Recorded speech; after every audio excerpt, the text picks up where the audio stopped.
దీపావళి అమావాస్య సందర్భంగా స్వాతి నక్షత్రము శుక్రవారం రోజు వచ్చినప్పుడు వృషభ రాశి వారు ఎలాంటి విధి విధానాలు పాటించడం వలన మహాలక్ష్మీదేవి అమ్మవారికి ఆశీస్సులు ఎలా పొందాలో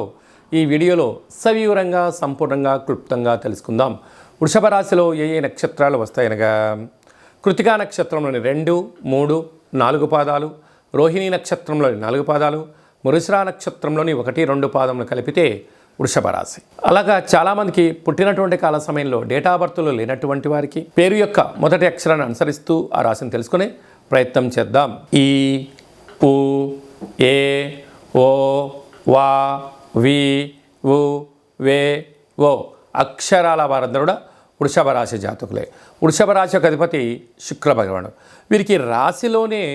దేవగురు బృహస్పతి సంచారం చేయడం, శత్రుస్థానంలో సంచారం చేయడం, అలాగనే తృతీయంలో కుజ భగవానుడు నీచబడడం, సంతాన స్థానంలో కేతు సంచార స్థితి, రుణరోగ శత్రుస్థానంలో రవి సంచార స్థితి, సప్తమంలో బుధ శుక్ర సంచార స్థితి, రాజ్యస్థానంలో శని భగవానుడు సుక్షేత్ర సంచార స్థితి, లాభస్థానంలో రాహు సంచార స్థితితో ద్వాదశ రాశుల్లో గ్రహ గమనాలు ఇలాగ శుక్రవారం స్వాతి నక్షత్రం దీపావళి అమావాస్య రావడం వలన ఇలాంటి గ్రహదోషాలని తొలగించుకొని ఐశ్వర్యానికి స్వాగతం పలకాలి అన్నట్లయితే వృషభ రాశి వారు మంచి పట్టు వస్త్రాలు ధరింపచేసుకోవడం, అంటే బంగారు రంగు కలిగినటువంటి పట్టు వస్త్రాలు ఆ రోజు ధరింపచేసుకోవడం, ఇంటి గుమ్మం దగ్గర వీళ్ళ తెలుపు పుష్పాల చేత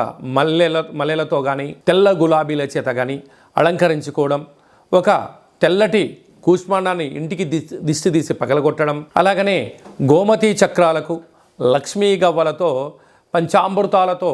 పాలు, పెరుగు, తేనె, నెయ్యి, చక్కెరలతో మహాలక్ష్మీదేవి అమ్మవారికి అభిషేకం చేసుకోవడం వలన మనకు